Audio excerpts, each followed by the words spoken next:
I'm glad to have you here. Follow my story until the end and comment the city you're watching from. What I'm about to share changed everything I thought I knew about family trust and the business my late husband and I spent 30 years building. My son texted me, "You're out of Sullivan Properties. Don't contact us. This is final." I stared at those words on my phone screen, read them once, twice, 3 times. My hands started shaking. For 30 seconds, maybe a minute, I felt like the ground had disappeared beneath my feet. Then something inside me clicked. That part of my brain that had managed crisis after crisis in the property business, the part that stayed calm when pipes burst at 2 a.m. or when tenants threatened lawsuits, that part took over. I typed one word back, "Okay." Then I opened my laptop and began locking every door they thought they could walk through. My name is Brooke Sullivan. I'm 60 years old, and I've spent 3 decades in the Indianapolis real estate business. My late husband Michael and I started Sullivan Properties from nothing, just a dream, a small duplex on the east side, and a willingness to work 7 days a week. We painted apartments on weekends. We learned to fix toilets and patch drywall because we couldn't afford contractors. Michael handled the acquisitions while I managed operations, and together we built something worth $850,000. Michael died 3 years ago. Pancreatic cancer. 6 months from diagnosis to the end. In those final weeks when he could barely get out of bed, he taught me everything he hadn't already shown me about the business. How to evaluate properties, how to negotiate with sellers, how to read the market. "If something happens to me," he'd said, his voice weak but determined, "you need to know how everything works. Don't let anyone tell you that you can't do this alone." I promised him I wouldn't. For 3 years after he died, I kept that promise. I ran Sullivan Properties by myself, making every major decision, signing every contract. Then last year, my son Frank started pushing to be more involved. He was 32, working in sales at a medical supply company, and he said he wanted to learn the family business. I was thrilled. I thought it meant he finally understood what his father and I had built. I thought he wanted to carry on Michael's legacy. I gave him access. I showed him how everything worked. I added him to accounts. I even gave him the key to my home office filing cabinet, the same key I'd given him years ago when Michael was sick and I needed help managing paperwork. And now on a Thursday afternoon in late February, sitting in my office in Fountain Square, I was reading a text message that told me I'd made a terrible mistake. The office was quiet. It was 4:15, and most of the property management team had already left for the day. I was alone, which turned out to be fortunate, because it meant no one saw my hands shaking as I pulled up the Sullivan Properties LLC portal on my laptop. First thing, changed the password. My fingers moved quickly across the keyboard. The old password, Michael's birthday, was replaced with something Frank would never guess. Next, the signing authority. I pulled up the LLC member list and clicked on Frank's name. Revoked. Then Chloe's name, my daughter-in-law, though I had to force myself to even think those words now. Revoked. Every permission that had my name attached to it, I locked down. My phone rang. Frank. I let it go to voicemail. I picked up my desk phone and dialed Philip Gray, the commercial real estate broker who'd been helping us evaluate properties for the past 5 years. We'd been about to close on an 8-unit apartment building near Butler University. It was a good deal and I'd been excited about it. Not anymore. "Philip, this is Brooke Sullivan. I'm pulling out of the 8-unit purchase effective immediately. I'll send written confirmation within the hour." There was a pause on the other end. "Brooke, is everything all right?" "It will be." I hung up before he could ask anything else. Next call, Dennis Wright. He'd been my financial advisor for 20 years, since before Michael and I even owned our 3rd property. If anyone understood what I was protecting, it was Dennis. "Dennis, I need you to freeze any changes to my accounts. Nothing gets moved, nothing gets restructured, nothing gets signed without my physical presence and written authorization. Can you do that today?" "Of course, Brooke." His voice was calm, professional, but I could hear the question underneath. "Can you tell me what's happening?" "I will, just not right now. Right now I need to know that everything is locked down." "Consider it done. I'll send you confirmation within the hour." One more call. Troy Anderson, the younger financial advisor Frank had insisted we bring on 6 months ago. At the time, I thought it was a good idea, fresh perspective, new strategies. Now I understood exactly why Frank had wanted him there. I typed out an email instead of calling. I wanted it in writing. "Troy, effective immediately. All prior authorizations are revoked."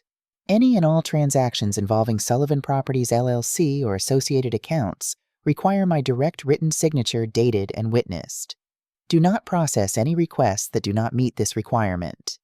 I hit send, then opened a new document and started recording everything. Every password change, every phone call, every email, all with timestamps. If this was going to turn into a legal battle, and I had a feeling it would, I wanted documentation of every single action I took. By 4:15 it was done. Every door they'd thought they could walk through was locked, and I was the only one with the keys. My phone started ringing at 6 o'clock. First Frank, then Chloe, then Frank again. By the time I pulled into my driveway in the Butler-Tarkington neighborhood, my phone had rung 7 times. I walked into the house, set my phone on the kitchen counter, and watched it light up again. I didn't answer. The house felt too big, too quiet. It always did now without Michael. I stood in the kitchen, the same kitchen where Michael and I used to drink coffee together every morning, where we'd plan our day and talk about properties and dream about retirement. And I felt the weight of what had just happened settle over me. My son had tried to take my company. Not just the business, but everything Michael and I had built together. Everything we'd sacrificed for. Every late night, every weekend spent working every penny we'd saved and reinvested. I walked into the living room and sat down on the couch. There was a photo on the side table, Michael and me at the groundbreaking ceremony for our first major apartment complex. We were both in our 40s, then younger, hopeful, so in love. Michael had his arm around my shoulders, and we were both grinning at the camera like we'd just won the lottery. "I hope I'm doing this right," I said out loud to the empty room. The house didn't answer, but I could almost hear Michael's voice in my head. "You know exactly what you're doing. Trust yourself." At midnight, I turned off my phone without checking how many times it had rung. I needed to sleep. Tomorrow was going to be a very long day. I woke up Friday morning to my phone vibrating against the nightstand. It buzzed in short bursts, over and over, like someone was desperately trying to reach me. I picked it up and turned on the screen. 46 missed calls. 21 from Frank. 15 from Chloe. 8 from numbers I didn't recognize. And 2 from Richard Morrison, the attorney who'd handled our LLC formation and every major legal document for Sullivan Properties. Those last 2 calls made my stomach drop. I scrolled through to the voicemails. Most of them I deleted without listening. I didn't need to hear Frank or Chloe's excuses or threats. But Richard's message I played. His voice was calm, but tight. "Brooke, this is Richard Morrison. We have a serious problem. Call me back immediately. Do not sign anything, do not agree to anything until we talk." I looked at the clock. 7:45. Richard's office opened at 8:30. I got dressed, made coffee, and at 8:15 exactly, I called him back. He answered on the first ring. "Can you be at my office in 30 minutes? I'll be there in 20. Richard Morrison's office was downtown in one of the older buildings near Monument Circle. I'd been there dozens of times over the years for the original LLC formation for property purchases for Michael's will. Richard had been our attorney since the beginning, and I trusted him completely. When I walked into his office at 8:45, he already had a folder open on his desk. I could see documents, forms, pages with signatures. "Sit down," he said, gesturing to the chair across from him. I sat. My heart was pounding, but I kept my face calm. Richard turned the folder toward me. "These were filed with the county clerk's office 2 days ago, Wednesday afternoon." I looked at the papers. LLC operating agreement amendments, membership transfer forms, signature pages. And there on multiple documents was a signature that was supposed to be mine, but it wasn't. "I never signed those," I said quietly. "I know," Richard said. "Look at the capital S in Sullivan. The loop is wrong. The spacing is off. This isn't your signature, Brooke. Someone forged it." I stared at the signature line. He was right. It looked close enough that someone who didn't know my handwriting intimately might not notice. But I'd been signing my name for 60 years. I knew every loop, every curve. "Frank submitted these," Richard continued. "According to these documents, Chloe Patterson has been added as a managing member of Sullivan Properties LLC with full signing authority. The paperwork shows this was supposedly approved by you and executed on February 10th. February 10th. I looked up at him. "That's 2 weeks ago. 2 weeks before Frank sent me that text message." "Exactly. This was planned, Brooke. This wasn't a spontaneous decision. They spent at least 2 weeks preparing forged documents before they ever said a word to you." I sat back in the chair. My mind was racing, putting pieces together. February 10th. I tried to remember. What was I doing 2 weeks ago? I'd been working on the Butler University property deal. I'd had meetings with Philip Gray. I'd reviewed tenant applications for the Fountain Square building. And Frank had come by the house. I remembered now. He'd said he needed to pick up some old property files from my office. I'd given him the key years ago, so I just told him to go ahead while I was making dinner. How long had he been in there? 20 minutes, half an hour. There's more, Richard said. He picked up his office phone and dialed a number. I need you to hear this. The phone rang twice, then a familiar voice answered. Dennis Wright speaking. Dennis, this is Richard Morrison. I have Brooke Sullivan here with me on speaker. I need you to repeat what you told me yesterday. There was a pause. Then Dennis's voice came through quieter than usual. Brooke, I'm sorry I didn't tell you this sooner. I thought it was just, I don't know, family dynamics. But Frank and Chloe came to see me 3 months ago. November, I think it was. 3 months, November. 3 months. That was even earlier than I'd thought. They sat in my office, Dennis continued, and they told me you were starting to forget things, that your memory was declining. They said you were getting confused about business decisions, mixing up details, and they were worried about you managing the properties on your own. I felt something cold settle in my chest. And what did you say? I told them no. I told them I'd worked with you for 20 years, and I'd never seen any sign of memory problems. You're as sharp as you've ever been, Brooke. I told them if they wanted to make changes to your accounts, they needed to bring you to a meeting so we could discuss it together. Did they ever come back? No. After that conversation, I never heard from them again. Not until yesterday when I got your call to freeze the accounts. Richard ended the call. I sat there trying to process what I'd just heard. 3 months. They'd been planning this for 3 months. Spreading stories about my memory failing. Creating a narrative that I was incompetent, that I needed someone else to take over. Building a foundation so that when they made their move, people would believe them. And I'd been completely blind to it. I left Richard's office at 9:30 with a plan. He was going to file an emergency motion to void the forged documents and seek damages for fraud. But that would take time, days, maybe weeks. In the meantime, I needed to find out how deep this conspiracy went. I drove to Massachusetts Avenue and parked near a coffee shop where I'd agreed to meet Howard Palmer.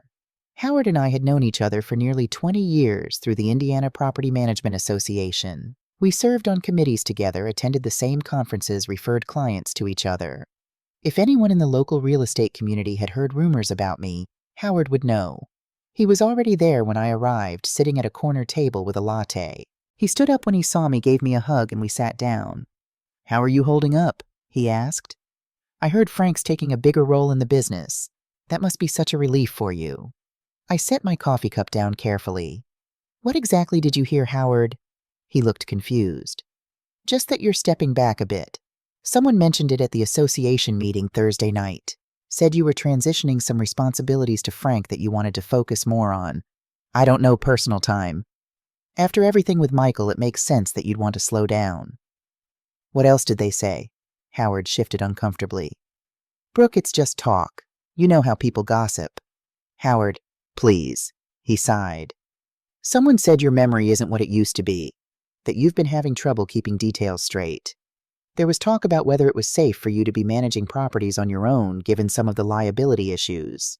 He reached across the table and put his hand over mine. But I told them that was nonsense. I've worked with you for years. You're as competent as anyone in this business. I pulled my hand back. Who said this, Howard? Who was talking about my memory at the meeting? I honestly don't remember. It was just going around. A few people mentioned it.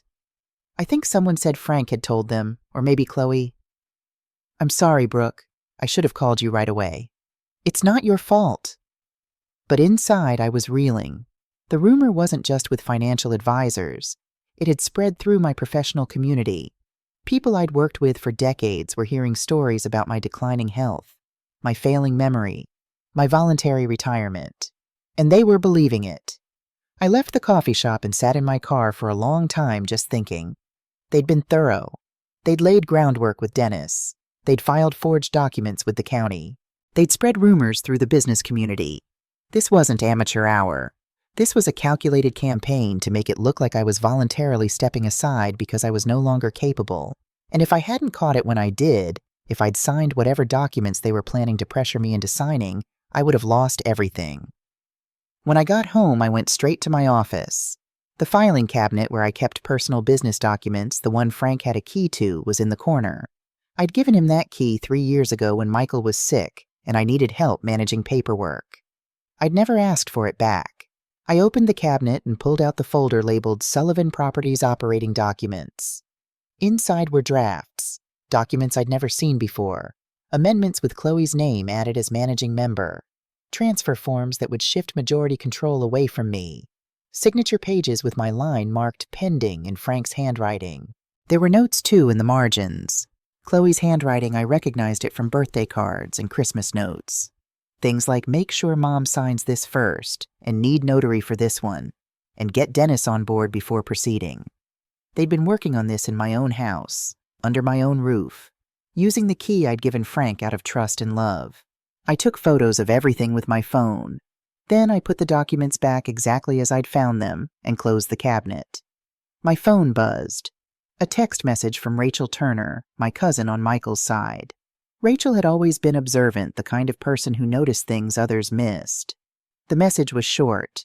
You need to see what Chloe has been saying about you online. Call me. I called immediately. Rachel answered on the first ring. Brooke, thank God. I've been trying to figure out if I should tell you or if it would just make things worse. Tell me what Chloe has been posting things on social media about you, about the family. She's calling you toxic. She's saying she's escaping financial abuse and controlling behavior. She's saying Frank has been trapped in a situation where his mother refuses to let him have any independence. Rachel's voice was tight with anger. People are believing her, Brooke. People who don't know you are commenting with support, telling her how brave she is. How long has this been going on? Since yesterday, right after you locked down the business accounts, I'm guessing. She's trying to control the story before you can tell anyone what really happened. I closed my eyes. Of course she was. This was a two-front war. Legal battle in the court's character assassination in public. By the time I could present my evidence, she'd have already convinced half the city that I was an abusive, controlling mother who'd driven my son away. Can you send me screenshots? I asked. Already done. Check your email. I thanked Rachel and hung up, then opened my laptop. Sure enough, there were 6 emails from Rachel, each containing screenshots of Facebook posts and Instagram stories from Chloe's accounts. The posts were carefully crafted. Emotional, but not hysterical. Sympathetic, but not weak. She talked about years of manipulation and finally finding the courage to set boundaries. She never mentioned specifics, no mention of the business, no mention of Sullivan Properties, just vague references to financial control and emotional abuse. And in the comments, dozens of people were supporting her. Friends, acquaintances, people I didn't recognize. All telling her how brave she was, how strong, how proud they were of her for standing up for herself. They had no idea they were supporting a lie. I sat there for a long time reading through the posts, feeling something harden in my chest. This wasn't just about the business anymore. This was about my reputation, my name. 30 years of building credibility in this community being destroyed one post at a time, and I couldn't fight both fronts at once. Not effectively. If I went public now, I'd just look defensive, like the controlling mother Chloe was painting me to be. No, I needed more evidence. Concrete, undeniable evidence that would make the truth impossible to ignore. Sunday morning, my phone rang. Not Frank or Chloe this time. The caller ID showed a name I barely recognized, Trevor Walsh. I answered. Hello. Mrs. Sullivan, this is Trevor Walsh. I work with Frank. I'm the assistant property manager. I think you need to know what's been happening. I sat down slowly. Trevor. I remembered him now. Frank had hired him about 3 years ago to help with day-to-day operations. Young, maybe 28, competent with repairs and tenant issues. I'd met him a handful of times, but never worked with him directly. Go ahead, Trevor. His voice was quiet, like he was afraid someone might hear him. I've been worried about Frank for months now, since maybe November. He's been different, stressed. And Chloe, Mrs. Sullivan, she shows up at the office constantly, every single day. She sits in on meetings with contractors. She makes decisions about which properties to prioritize, how to handle tenant complaints, what vendors to use. And Frank he goes along with it. He doesn't seem like himself anymore. How long has this been going on? It started slow in November, but by January it was every day. She'd tell him exactly what to say in phone calls.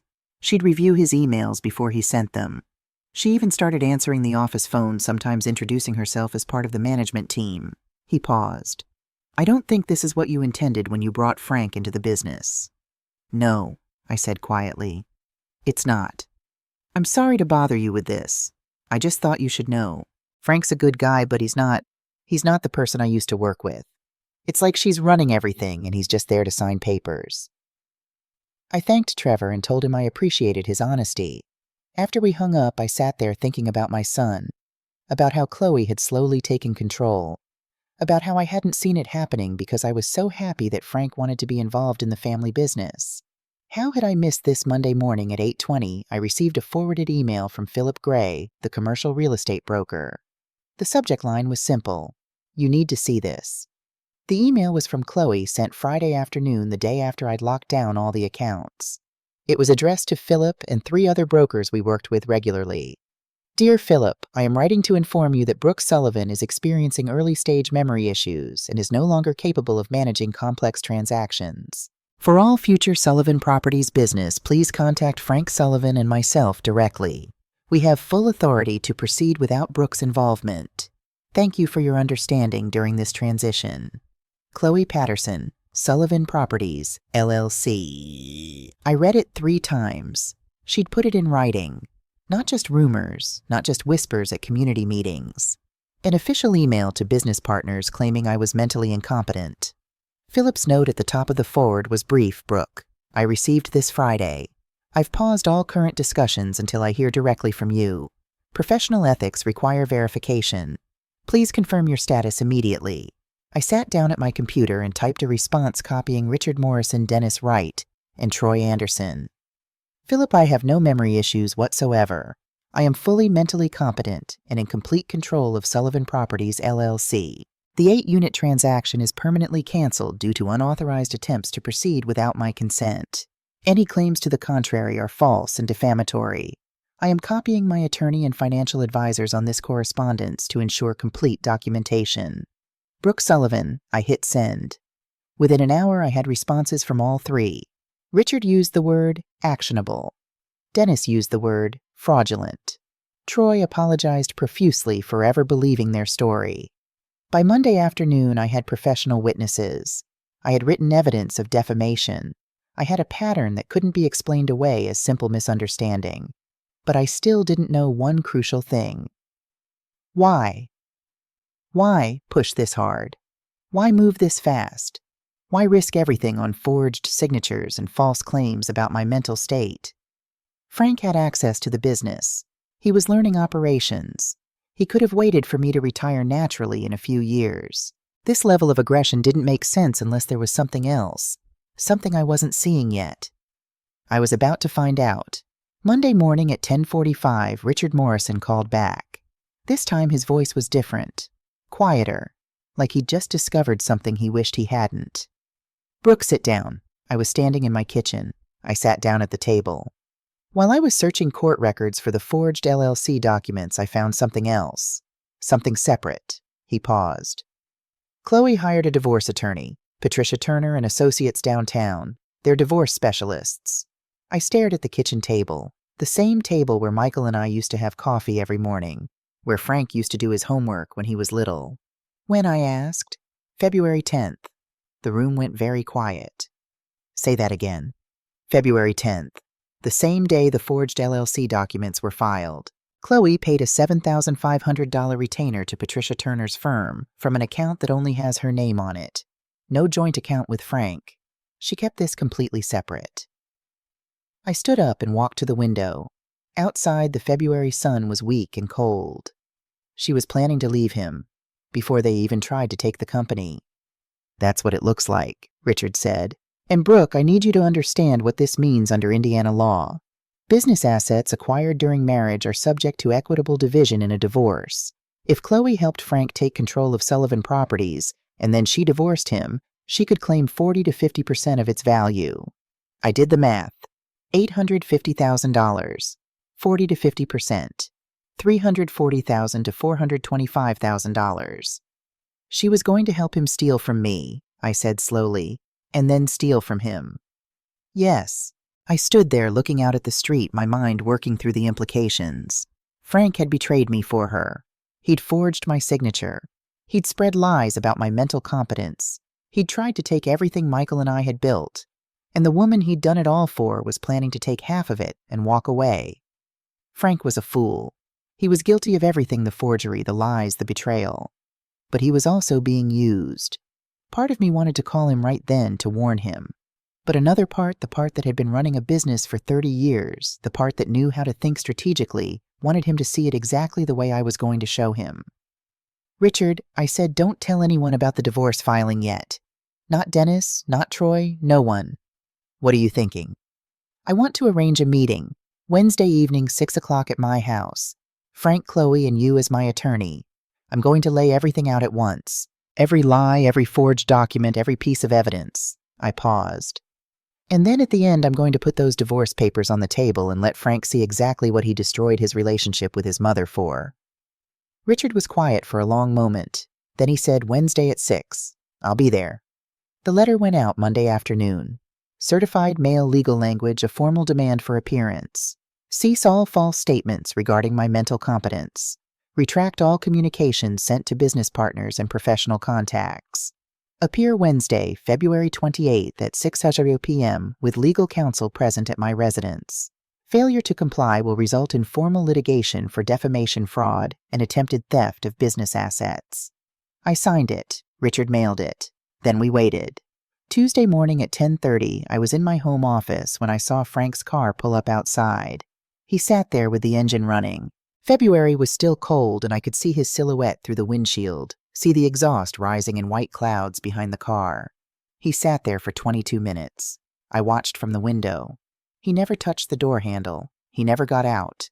He just sat there staring at the house where he'd grown up, where his father had died, where his mother still lived. Finally, he started the car and drove away. I never went outside. At 3:45 that afternoon, my phone buzzed. A text from Frank. We need to talk before Wednesday. This is getting out of control. Let's work this out. I stared at the message for a full minute. Then I typed my response.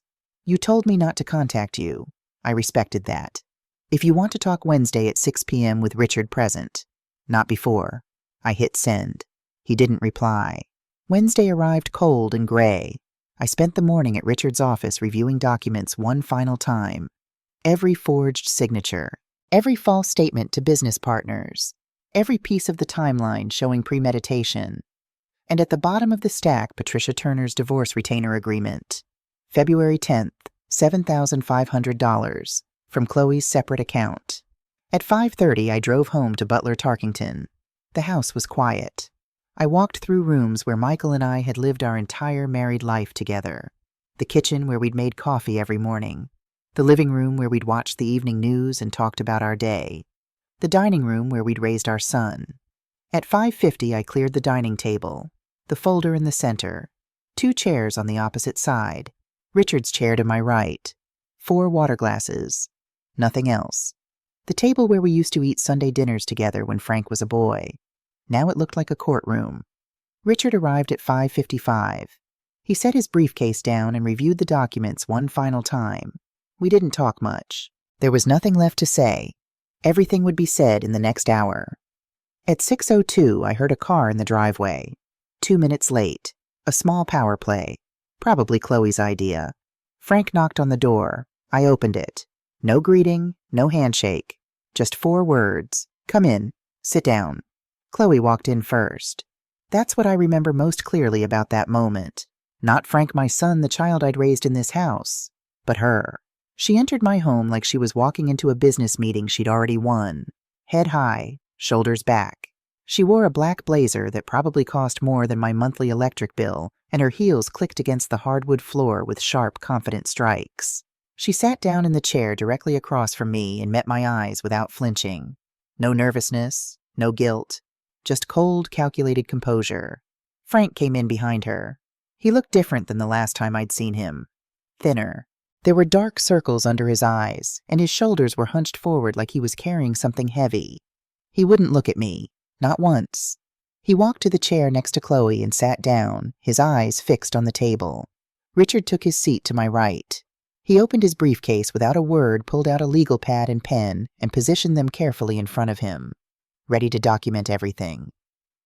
The four of us sat there in silence. My dining room, the room where Michael and I had celebrated Frank's birthdays, where we'd had Thanksgiving dinners and Christmas mornings, had become something else entirely. A courtroom. A battleground. I looked at Frank one last time. Really looked at him. My son.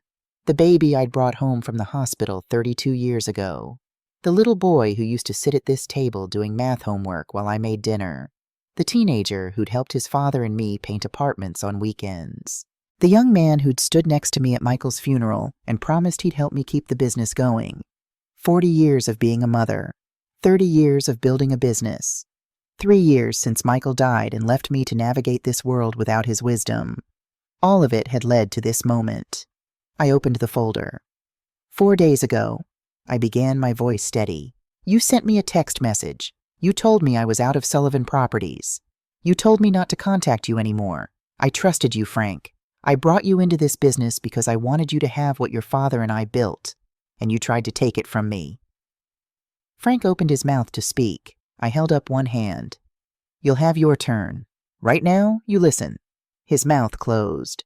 I pulled the first document from the folder, the LLC amendment with Chloe's name added as managing member. I slid it across the table. This was filed with the county clerk's office on February 10th, 2 weeks before you sent me that text message. I pointed to the signature line. That signature is supposed to be mine, but it's not. Look at the capital S. Look at the spacing between the letters. Someone forged my signature on a legal document. That's fraud, Frank. That's a felony. I watched his face. He looked at the signature, then at me. His lips parted slightly, but no words came out. No denial, no explanation. I'll take your silence as confirmation, I said. I pulled the next document. My notes from the conversation with Dennis Wright. 3 months ago, November, you and Chloe went to see Dennis Wright, my financial advisor, the man who's managed my accounts for 20 years. I read from my notes. You told him I was having memory problems. You said I was getting confused about business decisions, mixing up details. You asked him to help you move assets into your names. Frank's face went pale. Dennis refused. He told you he'd worked with me for 2 decades and never seen any sign of cognitive decline. He told you that if you wanted to make changes to my accounts, you needed to bring me to a meeting so we could discuss it together. I looked up from the notes. You never came back, because I wasn't having memory problems. You were lying. Mom, Frank started. I'm not finished. I pulled out the financial summary. 30 years of growth. Properties acquired, mortgages, paid off, equity built. $850,000. Your father and I built this from nothing. We started with a duplex on the east side that needed so much work the bank almost didn't approve our loan. We spent every weekend for 6 months fixing that building. Your father worked construction jobs during the day and came home to repair drywall and install fixtures at night. I managed the books, screened tenants, collected rent. My voice caught. Your father, Frank. This business was his as much as mine. Every property, every tenant, every dollar we earned. Frank's eyes were wet now, but I wasn't finished. 3 years after he died, you tried to erase his legacy. You tried to take what he built and put someone else's name on it. I gestured toward Chloe. Someone who never knew him. Someone who never worked a day in this business. Someone who... That's not fair, Chloe interrupted, her voice sharp. I turned to look at her. You'll get your turn. Right now you sit there and listen. Something flickered in her eyes. Anger, maybe. Or surprise that I'd spoken to her that way. But she closed her mouth. I pulled out the email Philip Gray had forwarded to me. Chloe's email. On Friday, the day after I locked down the accounts, you sent this email to Philip Gray and 3 other real estate brokers I've worked with for years. I read aloud, Brooke Sullivan is experiencing early-stage memory issues and is no longer capable of managing complex transactions. For all future Sullivan Properties business, please contact Frank Sullivan and myself directly. I set the paper down and looked at Chloe. You put it in writing. Written defamation of character sent to my professional contacts. You claimed I was mentally incompetent. I leaned forward. I have no memory issues, Chloe. I am fully capable of managing complex transactions. I've been doing it successfully for 30 years, but you needed people to believe I was incompetent, didn't you? Because that was the only way your plan would work. For the first time, I saw a crack in her composure. Just a small one, a tightness around her mouth. And it wasn't just the brokers, I continued. You spread rumors through the Indiana Property Management Association. You told people I was voluntarily stepping back because my memory was failing. People I've worked with for decades started asking me about my retirement, about my health. You destroyed my professional reputation in a matter of weeks. I pulled out the screenshots Rachel had sent me, the social media posts. And then when I locked you out of the accounts, you went public. Facebook posts about escaping financial abuse, Instagram stories about setting boundaries with toxic family members, carefully worded, nothing specific, but designed to make everyone think I was an abusive, controlling mother. I spread the screenshots across the table. You wanted to control the narrative before I could tell anyone what really happened. The room was silent except for the sound of Richard's pen moving across his legal pad, documenting every word. Trevor Walsh called me, I said. Your assistant property manager. He told me you've been showing up at the office every day since January, sitting in on meetings, making decisions about properties, vendors, tenant issues. He said Frank doesn't seem like himself anymore, that you're running everything and Frank just goes along with it. I looked at Frank. He was staring at his hands, his jaw clenched. So let me tell you what I think happened, I said. I think this plan started in November. That's when you first went to Dennis, when Trevor first noticed changes in Frank's behavior, when the rumors started spreading through the business community. You spent 3 months building a foundation, getting people used to the idea that I was declining, that I needed help, that Frank was naturally stepping into a leadership role. I pulled out the forged documents I'd found in my filing cabinet, the drafts with notes in Chloe's handwriting. On February 10th, you filed forged documents with the county clerk. You'd been working on these in my own house, in my office, using the key I gave Frank 3 years ago when his father was sick. I pointed to Chloe's handwriting in the margins. Your notes. Make sure Mom signs this first. Need notary for this one. Get Dennis on board before proceeding. Frank's head came up. He looked at the documents, then at Chloe. You were working on these in Mom's house.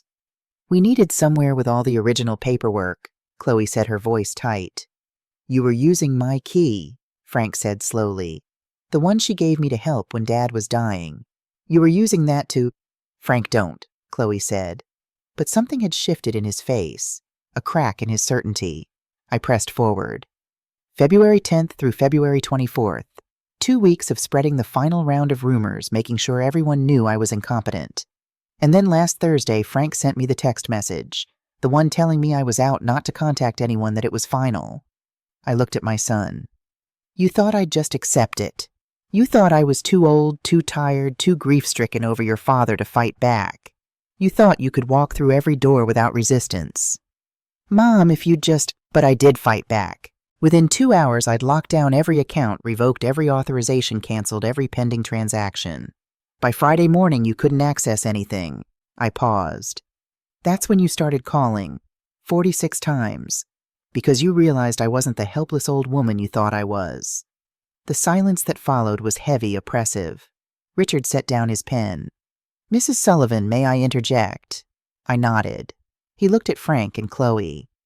Everything Mrs. Sullivan has described constitutes fraud, forgery, defamation, and attempted theft. The forged signatures alone are punishable by up to 3 years in prison under Indiana law. The defamation, particularly the written statements to business associates, is actionable both criminally and civilly. And the conspiracy to deprive Mrs. Sullivan of her property rights opens you both to significant damages. Frank's face had gone from pale to gray. We prepared all of this documentation, Richard continued, gesturing to the folder, because we wanted you to understand the severity of what you've done before we proceed. You have attempted to steal a business worth $850,000 from a woman who built it over 30 years. You have damaged her professional reputation. You have caused her emotional distress. The legal consequences will be substantial. Unless, I said quietly, you sign a complete relinquishment of all claims to Sullivan Properties and agree to pay restitution for the damage you've caused. Frank was shaking his head. Mom, please, if you'd just listen. Chloe was trying to help. She said you needed someone to... Frank, I said, and my voice was harder now. Stop. Just stop. I know you think she was trying to help you. I know you think this was about protecting the business or protecting me or whatever story she told you. But there's something else you need to know. I reached into the folder one last time. My hand closed around the yellow envelope at the bottom of the stack. The one Richard had given me Monday morning. This was it. The moment everything would become clear. I pulled out the envelope and held it for a long moment looking at my son. Then I slid it across the table to him. Before we go any further, I said, there's one more thing you should know about your wife. Frank stared at the envelope. It was sealed, official-looking, with the letterhead of Patricia Turner and Associates visible through the translucent paper. What is this? He asked. Open it. His hands were shaking as he picked up the envelope. He glanced at Chloe, but she was staring straight ahead, her face completely blank. He tore open the envelope and pulled out the papers inside. I watched his face as he read. Watched confusion turn to comprehension, turn to horror. His lips moved slightly as he read the words. Marital dissolution. Initial consultation. Retainer agreement. $7,500. He looked at the date at the top of the page. Then he read it again like he couldn't believe what he was seeing. February 10th. He said, his voice barely above a whisper. That's right, I said. February 10th. The same day the forged LLC documents were filed. The same day this whole plan went into motion. Chloe hired a divorce attorney, Frank. She paid a $7,500 retainer from an account that only has her name on it. No joint account. She kept it completely separate. Frank turned slowly to look at his wife. Chloe. What is this? She said nothing. Her face was like stone. She was planning to leave you, I said quietly. Before you ever sent me that text message, before you ever tried to take the company, she had already hired a lawyer to end your marriage. That's not... Frank started, then stopped. He looked at the papers again. This can't be real. It's real, Richard said. I verified it with the court records myself. But why? Frank's voice was rising now. Why would you... I answered for her. Under Indiana law, business assets acquired during marriage are subject to equitable division in a divorce. If you had succeeded in taking Sullivan Properties from me, Chloe could have filed for divorce and claimed 40 to 50% of its value. That's between $340,000 and $425,000, Frank. The color drained from his face completely. That was her plan. I continued, my voice steady even though my heart was breaking for him. Help you steal from me, then steal from you. You would have ended up with nothing. No business, no wife, no relationship with your mother, nothing. Frank stood up abruptly, the papers crumpled in his fist. His voice when he spoke was barely recognizable. I destroyed my relationship with my mother for you. He was shaking now, his whole body trembling with rage or grief, or both. I forged documents. His voice cracked. I lied to people who trusted me. I spread rumors about my own mother's mental health. I tried to take everything she built with my father. He slammed his fist down on the table. The water glasses jumped.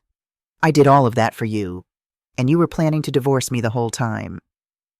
Chloe sat perfectly still. Her face hadn't changed. No guilt, no shame, not even anger. Just that same cold, blank expression. The silence stretched out. Frank stood there breathing hard, the papers crushed in his hand. I sat across from him watching my son go through every stage of grief in the span of minutes. Denial, anger, bargaining with himself. Now he was somewhere between rage and complete devastation. And then, without any change in her expression, Chloe spoke. I'm done here. Her voice was calm, too calm, like she was discussing the weather or commenting on traffic. She picked up her purse from the floor beside her chair and stood up slowly, deliberately. Frank looked up at her, his eyes red and wet. Chloe. She looked down at him. Still no emotion on her face. What? Tell me this isn't true. Tell me you weren't planning to... She let the silence stretch. Let him sit there waiting for an explanation, a denial, anything. Then she smiled. It was a small smile, cold and sharp. Did I love you, Frank? She paused. No, not once. Frank's face went white. Were you easy? She tilted her head slightly. Pathetically so. I felt something twist in my chest. I'd expected her to defend herself, to make excuses, to try to salvage the situation. I hadn't expected this. this casual cruelty, this complete lack of remorse. She turned to look at me. "You almost won, Mrs. Sullivan." Her smile widened just a fraction. "Almost." Then she walked to the door. Her heels clicked on the hardwood floor, sharp final sounds. She opened the door without looking back. I heard her car door open, heard the engine start, and then she was gone. The silence lasted 15 seconds, maybe 20. It felt like an hour. Frank sat there staring at the spot where Chloe had been standing. I sat across from him, staring at the door she'd just walked through. Richard sat beside me, his pen still poised over his legal pad, frozen in the act of documenting what had just happened. Finally, Richard spoke. His voice was quiet, professional. "I have documented everything that was said here tonight. Every statement, every admission. I can testify to all of it if needed." I nodded slowly. Then I looked at my son. He was still holding the divorce papers, now crumpled and damp from his sweating palms. His shoulders were shaking. He wasn't crying, not quite, but he was close. "Richard will draft the documents," I said, my voice steady even though my hands were shaking under the table. "You'll sign a complete relinquishment of all claims to Sullivan Properties, LLC. You'll agree to stop making any false statements about my competence. You'll retract any communications you've sent to business partners. And you'll cooperate fully with any legal proceedings related to the forged documents." Frank didn't look up. "And if I don't?" "Then we file fraud charges by Friday. Criminal charges. You'll be arrested, Frank. You'll go to trial. And with the evidence we have, you'll be convicted." "I'll sign," he whispered. I stood up, started toward the door. "Mom." I stopped but didn't turn around. "I'm sorry. I'm so sorry. I didn't know. I thought she—" "I don't want to hear it, Frank." My voice was harder than I'd meant it to be, but I couldn't help it. Couldn't soften it. "You chose this. You sent that text message. You forged my signature. You spread lies about my mental health to my professional colleagues. You tried to take what your father and I built together." I turned slightly so he could see my profile. "I'm sorry she used you. I'm sorry you were foolish enough to let her. But her cruelty doesn't erase your guilt. It just makes you a fool as well as a thief." I heard him make a sound, a sob or a gasp, I couldn't tell. "Richard will contact you about the signing," he said. "Don't come back to this house." I walked outside. The February night was cold and my breath came out in white clouds. I sat in my car for a long moment, hands on the steering wheel, not starting the engine. Through the dining room window, I could see Frank still sitting at the table, his head in his hands. Richard was packing up his briefcase, organizing papers with calm efficiency. I started the engine and drove away. Frank didn't call, didn't text, didn't try to explain or apologize again. The following Monday, Richard called me at 9 in the morning. "It's done. Frank signed everything this morning. No arguments, no negotiations, no conditions. Sullivan Properties is yours completely, legally, permanently." "Thank you, Richard." I hung up and sat in my office, the home office where Frank had worked on those forged documents, where he'd betrayed everything his father and I had built. The business was mine. The properties were secure.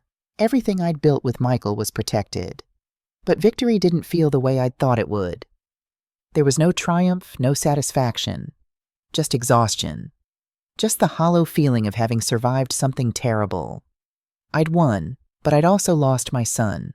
I sat there for a long time thinking about Michael, about what he would say if he were here. Would he be proud of me for protecting our legacy? Or would he be disappointed that I'd let it get this far, that I hadn't seen what was happening until it was almost too late? "I did what I had to do," I said aloud to the empty room. "I protected what we built. That's what you would have wanted. Isn't it?" The room didn't answer. Outside my window, Indianapolis was waking up to another gray March morning. Life was going on. The world was moving forward. And I was still here, still standing, still fighting. That would have to be enough. 2 weeks passed. 14 days since that confrontation at my dining room table. 14 days since Chloe walked out with those cold words hanging in the air. 14 days since I'd told my son not to come back to this house. I should have felt relief. I should have felt victorious.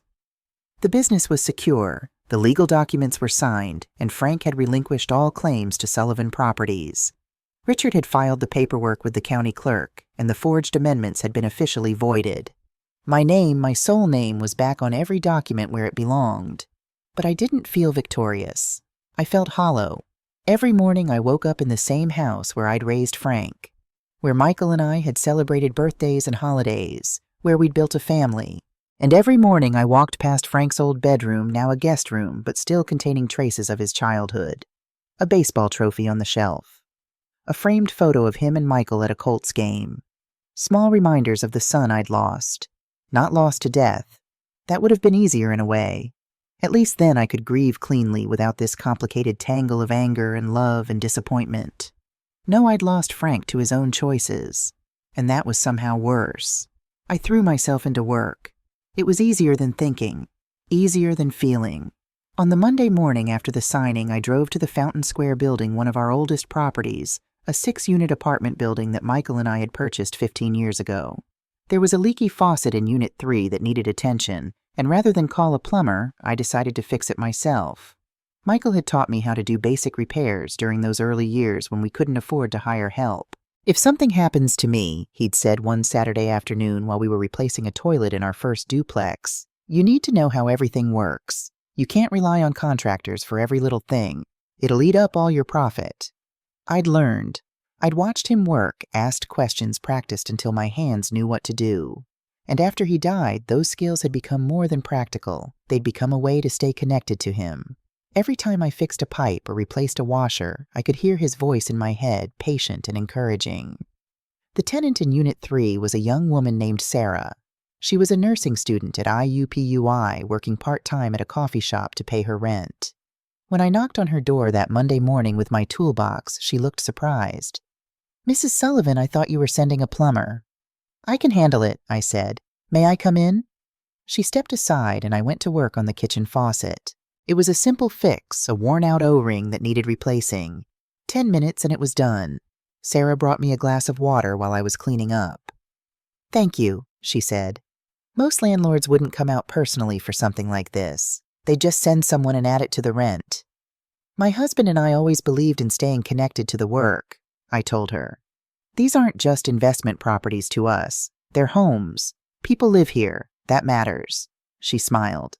"That's really nice. You don't see that much anymore." After I finished, I sat in my car in the parking lot for a long time looking at the building. Michael and I had been so proud when we bought this place. It had been our biggest purchase at the time, and we'd celebrated by bringing Frank here to see it. He was 17 then, about to start his senior year of high school. We'd walked him through each unit, talking about our plans, our dreams for expansion. Someday, Michael had set his arm around Frank's shoulders. "This will all be yours. You'll carry on what your mother and I started." Frank had nodded, but I remembered now that he hadn't seemed particularly interested. He'd been more focused on his phone, on his friends, on his own teenage life. The business had been his parents' thing, not his. When had that changed? When had he started wanting the business? Or had Chloe planted that desire in him, nurtured it, shaped it into something she could use? I started the car and drove home, those questions circling in my mind. By the end of that first week, I'd started hearing things. Indianapolis isn't a small town, but the real estate community is tight-knit. Word travels fast. Rachel called me on Friday evening. "Brooke, I thought you should know. Chloe left town." I was making dinner, just a simple pasta dish, cooking for one. "Where did she go?" "No one knows for sure. Someone said Texas, maybe Austin or Dallas. Someone else heard Florida. But she's gone. Packed up and left sometime over the weekend." "What about the divorce?" "From what I heard, it was finalized quickly. Emergency filing or something. Frank didn't contest it." Rachel paused. "She didn't get anything. There wasn't anything to get. The business was never his, so there were no assets to divide." I stirred the pasta, watching the water boil. Chloe had gambled everything on a plan that fell apart. Now she was gone, moved on to her next target, her next scheme. I hoped whoever she found next would be smarter than my son, would see through her faster. But I didn't feel satisfaction at her failure. I just felt tired. "How's Frank?" I asked, even though I'd told myself I wouldn't. "I don't know," Rachel admitted. "I haven't seen him. But Brooke, people are talking. They know something happened. They know Chloe's gone and that Frank isn't working at Sullivan Properties anymore. They're asking questions." "Let them talk," I said. "The truth will come out eventually."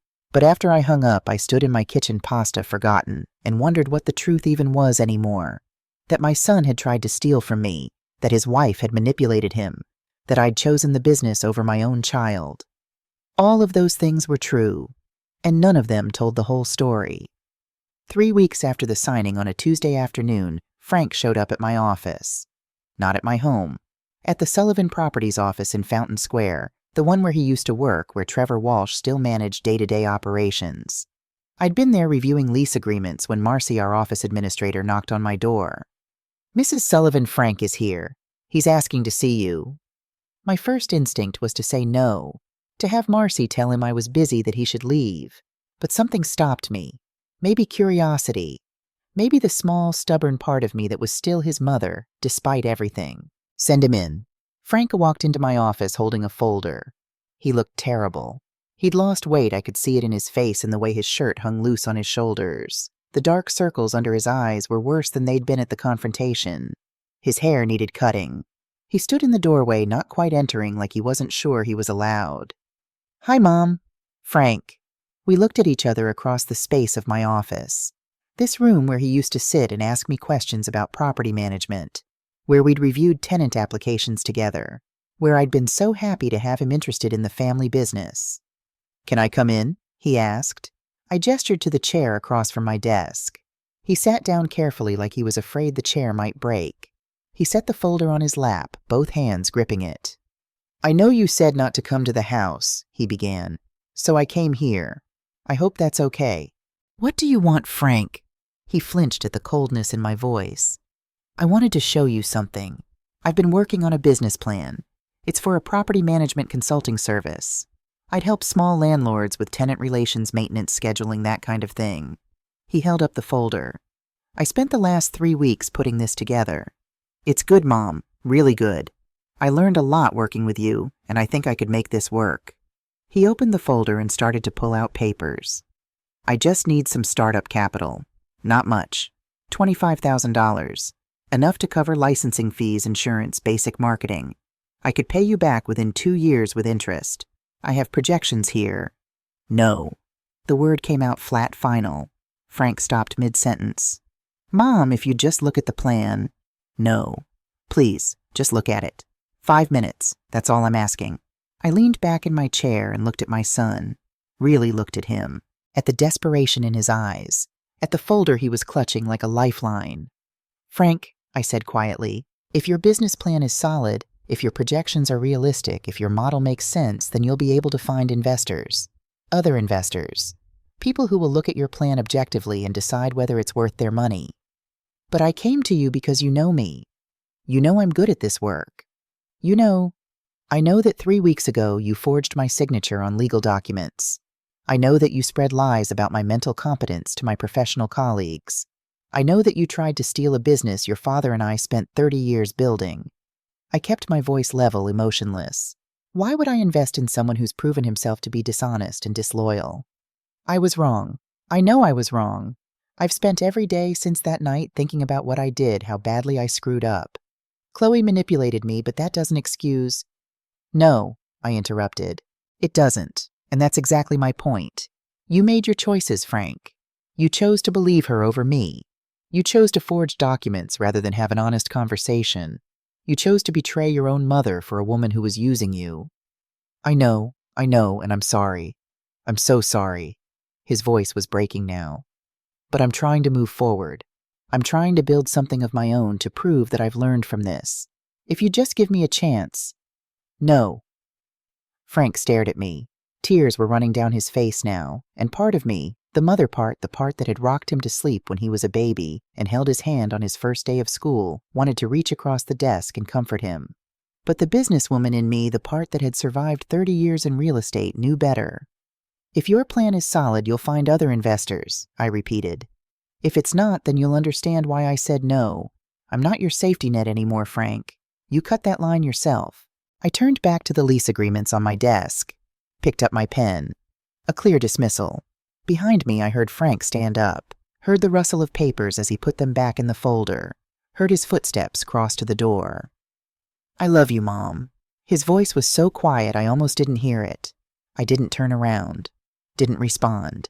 Just kept my eyes on the document in front of me, even though the words were blurring together. The door closed softly. I sat there for a long time after he left, staring at the lease agreement without seeing it. My hands were shaking. There was a tight knot in my chest that made it hard to breathe. I'd done the right thing.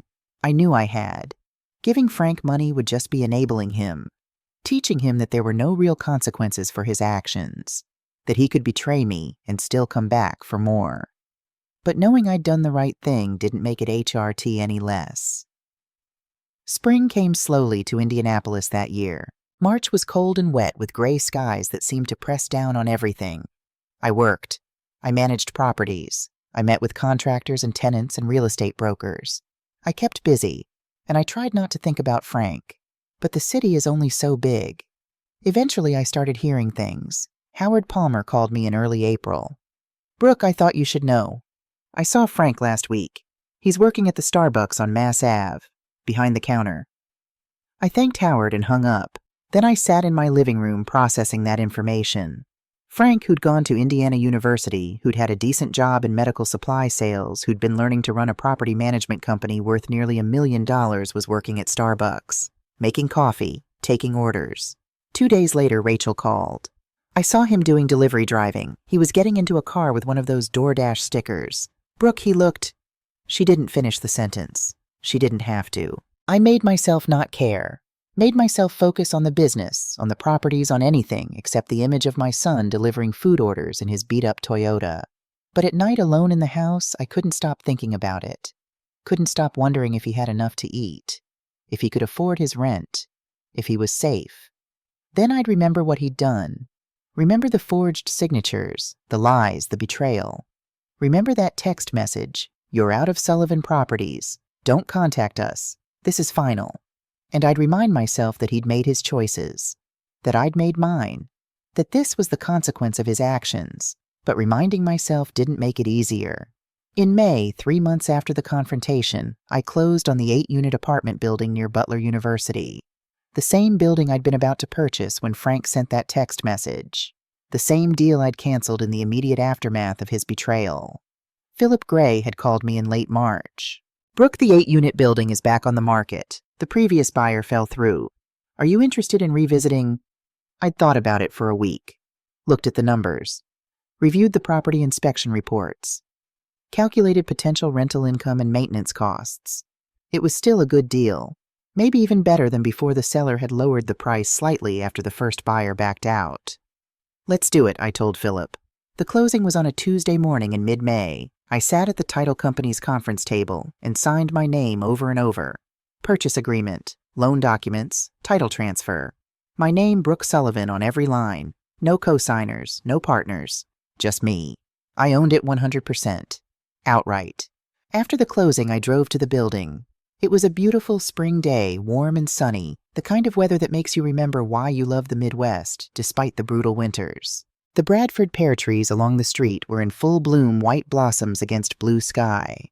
I walked through the building slowly, room by room. It needed work, painting some updated fixtures, new carpet in a few units. But the bones were good. Solid construction from the 1920s. High ceilings, original hardwood floors in some rooms. Character. Michael would have loved this place. I sat down on the front steps of the building and pulled out my phone. For a moment, I just looked at it. Then I opened my photos and scrolled back to an old picture. Michael and me 20 years ago, standing in front of our third property. Both of us grinning, covered in paint from spending the weekend renovating. Young and hopeful, and so in love. "We did it, Michael," I said aloud, even though there was no one to hear me. "We talked about buying a place like this. Somewhere close to the university where we could rent to students and young professionals. Somewhere with good bones and growth potential. The street was quiet except for birdsong and distant traffic. We never got the chance together. But I'm doing it now. I'm still doing the work we planned." My voice caught. "I hope you're proud. I hope I'm making the right decisions." A breeze rustled through the pear trees, sending white petals drifting across the lawn like snow. I sat there for a long time, holding my phone, looking at that old photo, thinking about everything Michael and I had built, everything we'd survived, everything we'd dreamed of doing, and thinking about Frank. Did he know I'd bought this building? Did he care?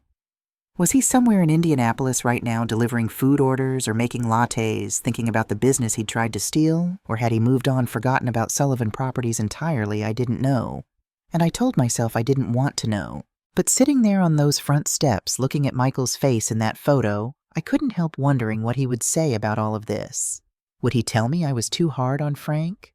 Or would he support my decision to protect the business Michael had loved Frank fiercely?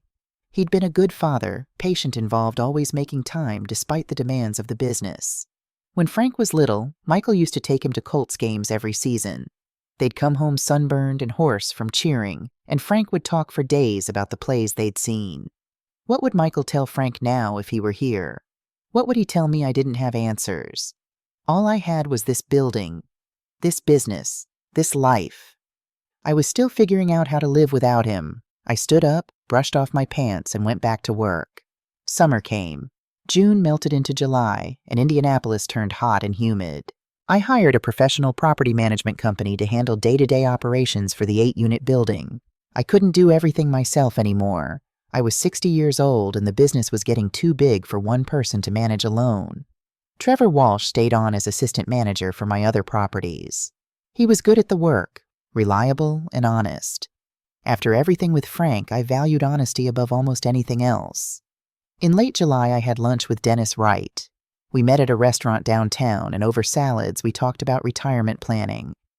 "Brooke," Dennis said carefully, "have you thought about what happens to Sullivan Properties if something happens to you? Do you have a succession plan?" I'd been avoiding this question for months. "I'm only 60, Dennis. I'm not planning on dying anytime soon." "I know, but plans like this take time. And after everything that happened with Frank." He trailed off delicately. "You mean after my son tried to steal my company?" "Yes, that. I just want to make sure you're protected, that the business goes where you want it to go." I set down my fork. "I've been thinking about that. I'd like you to serve as financial successor if anything happens to me. You'd work with Richard Morrison to execute my will. The properties would be sold and the proceeds would be divided among specific charities. Organizations that help women in business, scholarship funds for first-generation college students, that kind of thing." Dennis nodded slowly. "Not to Frank." "No, not to Frank." We sat in silence for a moment. "Do you think you'll ever forgive him?" Dennis asked. "I already have," I said, and I meant it. Somewhere over the past few months, the sharp edge of anger had dulled. I wasn't furious anymore, just sad. Just tired. "Forgiveness doesn't mean trust," I continued. "It doesn't mean we have a relationship. It means I've stopped letting his choices define my life. I've stopped being angry. But that doesn't mean I'm going to hand him my business or my money or my trust again." "That's fair," Dennis said. "That's more than fair, actually."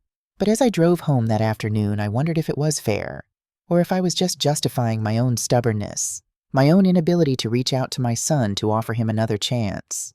The truth was, I didn't know what fair looked like anymore. I just knew what I could live with. And giving Frank another opportunity to hurt me, to take what Michael and I had built, wasn't something I could live with. So I didn't. August brought storms. Big Midwestern thunderstorms that rolled across the flatlands and turned the sky green and sent everyone running for basements. I was at home one Thursday afternoon when the tornado sirens started wailing. I grabbed my phone and my purse and headed for the basement. The old house's basement was unfinished, just concrete floors and exposed beams and boxes of storage I'd been meaning to sort through for years. I sat on the bottom step listening to the storm rage overhead. Wind howled. Rain hammered against the house.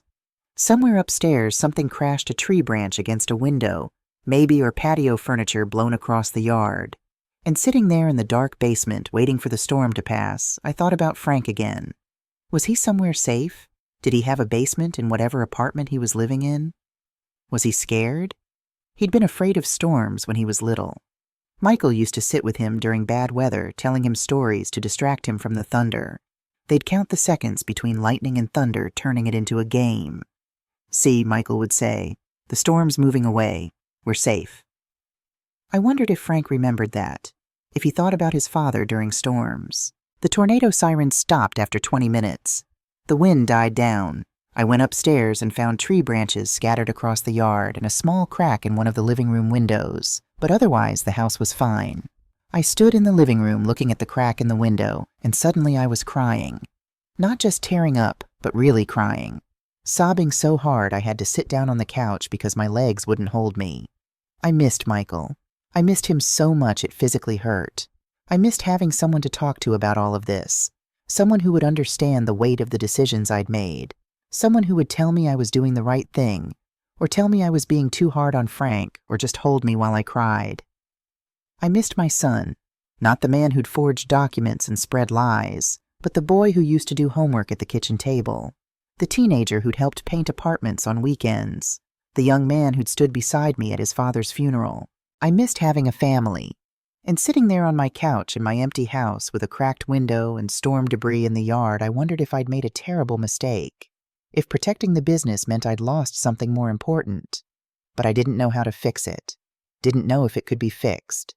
So I just sat there and cried until I had no tears left. September, 6 months since that text message. 6 months since Frank had tried to take Sullivan Properties. 6 months since I'd locked him out of every account and set this whole chain of events in motion. I was at the Fountain Square building on a Saturday morning checking on some repair work when I saw him. Frank. He was across the street coming out of a grocery store with 2 bags. He looked different, thinner still, but also somehow healthier, like he'd been sleeping better. His hair was shorter, neatly cut. He was wearing jeans and a simple t-shirt, nothing fancy but clean and presentable. He didn't see me. He loaded the groceries into his car, the same old Toyota, and drove away. I stood there on the sidewalk watching his car disappear around the corner and felt something shift inside me. Not forgiveness. I'd already forgiven him, but something else. A lessening of the weight I'd been carrying. He was surviving, maybe even doing okay. I went back to work. That evening I called Rachel. "Have you seen Frank recently?" "A few times. Why? How does he seem better than he did a few months ago? I heard he's working 2 jobs now, still at Starbucks, but also doing some freelance property management consulting on the side. Small landlords, people with just a few units. Nothing that competes with Sullivan Properties. So he'd started that business plan after all. Without my money. Without my help. On his own. I felt something like pride, just a flicker of it before I pushed it away. "Has he asked about me?" I asked Rachel. "Not to me. But Brooke, I think he's respecting your boundaries. You told him not to contact you, and he hasn't. He's not showing up at your house or your office. He's not calling or texting. He's staying away like you asked." After I hung up, I sat in my living room and thought about that. Frank was respecting my boundaries, doing what I'd asked him to do, giving me space. Was that what I wanted? I didn't know anymore. October brought cool weather and changing leaves. The city turned gold and red and orange, beautiful in the way Midwestern autumns always are. I spent my 60th birthday alone by choice. I didn't want a party or a celebration. Just a quiet day, a nice dinner I made for myself, and an evening spent looking through old photos. Photos of Michael. Photos of Frank as a baby, a toddler, a child, a teenager. Photos of the 3 of us together, a family. Happy. Whole. I wondered what Frank was doing for my birthday. If he remembered, if he was thinking about me the way I was thinking about him. My phone stayed silent all day. No text, no call, no card in the mail. He was respecting my boundaries. That night I wrote him a letter. I didn't know if I'd ever send it, but I needed to write it. Needed to get the words out. "Dear Frank, I've been thinking a lot about what happened. About the choices you made and the choices I made. About forgiveness and consequences and what it means to be a family. I forgive you. I need you to know that. I forgave you months ago, even though I was too angry to say it out loud. What you did was wrong, but I understand that Chloe manipulated you. I understand that you were foolish rather than malicious. But forgiveness doesn't mean I trust you. It doesn't mean I'm willing to let you back into my life or my business. Trust is earned over years and destroyed in seconds. You destroyed my trust in you, and I don't know if it can be rebuilt. I heard you started a consulting business. I'm glad. You're smart and capable, and you learned a lot about property management. I hope you succeed. Truly. But I can't be part of that success. I can't be your investor, or your mentor, or your safety net. You have to do this on your own the way your father and I did. The way every entrepreneur does. Through hard work and sacrifice and risk. Maybe someday we'll be able to have a relationship again. I don't know. Right now, I'm focused on protecting what your father and I built, on honoring his memory, on making sure Sullivan Properties continues to thrive. I hope you understand. Mom. I folded the letter and put it in an envelope, wrote Frank's name on the front. Then I put it in a drawer and didn't send it. Maybe someday I would. But not yet. November. The holidays were approaching and I was dreading them. Thanksgiving without Michael. Thanksgiving without Frank. Just me alone in this big house with nothing but memories and regrets for company. Rachel invited me to her house for Thanksgiving dinner, but I declined. I wasn't ready to sit at someone else's table to watch other people's families to pretend I was okay. Instead, I volunteered at a community center that served Thanksgiving dinner to homeless and low-income residents. I spent the day helping serve food cleaning tables, talking to people who had even less than I did. People who'd lost more than a business or a son. People who'd lost everything. It helped. Not completely, but enough. On my way home that evening, I drove past the house where Frank was living. I'd gotten the address from Rachel, not because I planned to visit, but just so I'd know. So I could picture where he was. It was a small apartment complex on the east side. Nothing fancy, but clean and safe. His car was in the parking lot. Lights were on in one of the second-floor units. I sat there for a moment, engine idling, looking up at those lit windows. Was Frank alone for Thanksgiving too? Or did he have friends, a girlfriend, someone to share the holiday with? I wanted to know. But not enough to knock on his door. I drove home. December came, and with it snow. Indianapolis turned white and quiet Christmas lights appearing on houses throughout Butler-Tarkington. I put up a small tree in my living room more out of habit than enthusiasm. Michael had always loved Christmas, and it felt wrong not to mark the season somehow. I was decorating the tree on a Saturday afternoon when my doorbell rang. I wasn't expecting anyone.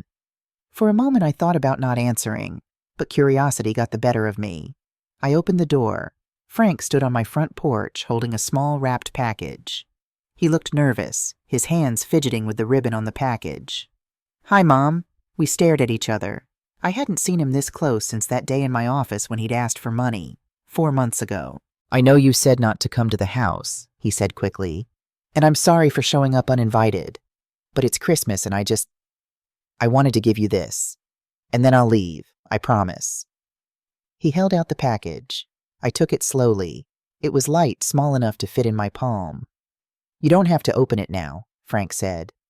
"I just wanted you to have it, to know that I'm thinking about you, that I miss you." His voice cracked on the last word. "Okay," I said. We stood there in awkward silence. Snow was starting to fall, light flakes drifting down from a gray sky. "How are you doing?" I asked, and was surprised by my own question. "I'm okay. Working a lot. The consulting business is growing slowly, but it's growing. I'm making enough to pay rent and buy groceries. I'm doing okay." "Good. That's good." More silence. "I should go," Frank said. "I don't want to violate your boundaries. I just wanted to see you, to give you that gift." He turned to leave, started down the porch steps. "Frank." He stopped, turned back. "Thank you for respecting my space these past months, for not calling or showing up. That was the right thing to do." He nodded. "I'm trying to do the right things now, even when they're hard." Then he walked to his car, got in, and drove away. I stood on the porch holding the small package, watching his taillights disappear down the street. Snow was falling harder now, beginning to stick to the ground. I went inside and sat on the couch. The half-decorated Christmas tree blinked colored lights in the corner. I looked at the package in my hands, then carefully unwrapped it. Inside was a small wooden box handmade. On the lid, someone had carved Sullivan Properties, and underneath it 3 dates: the year Michael and I bought our first duplex, the year we incorporated as an LLC, and the year Michael died. I opened the box. Inside, on a bed of velvet, was a key. Not a real key, a decorative one, bronze with intricate scrollwork. There was a note tucked under the key, written in Frank's handwriting. "Mom, I made this box myself. Took a woodworking class at the community center. Thought you might like to keep something special in it. The key is symbolic. You taught me that success isn't about who holds the keys, but about who earned the right to hold them. You earned every key to Sullivan Properties. You and Dad built something incredible, and I had no right to try to take it from you. I'm not asking for forgiveness. I'm not asking for anything. I just wanted you to know that I understand what I did was wrong. and I'm trying every day to be better than the person I was. I love you. Frank. I sat there for a long time holding the box, reading the note over and over. The Christmas tree lights blinked on and off. Snow fell outside my window, and for the first time in 9 months, I felt something like hope. Not reconciliation. Not yet. Maybe not ever.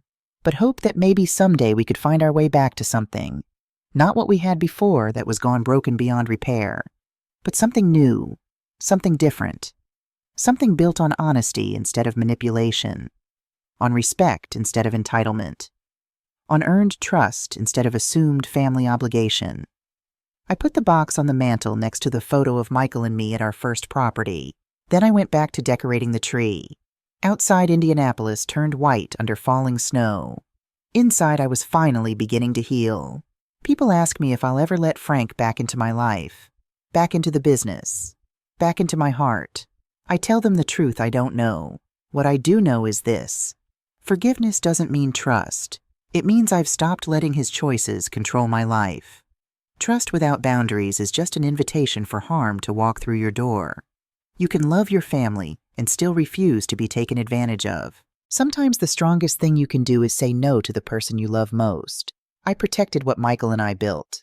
I set boundaries. I enforced consequences. That's not cruelty. That's self-respect. And if my story helps one person recognize manipulation, set boundaries, protect what they've worked for, then maybe everything I went through was worth it. The business is thriving. Sullivan Properties is growing. I've bought 2 more buildings since that 8-unit near Butler University.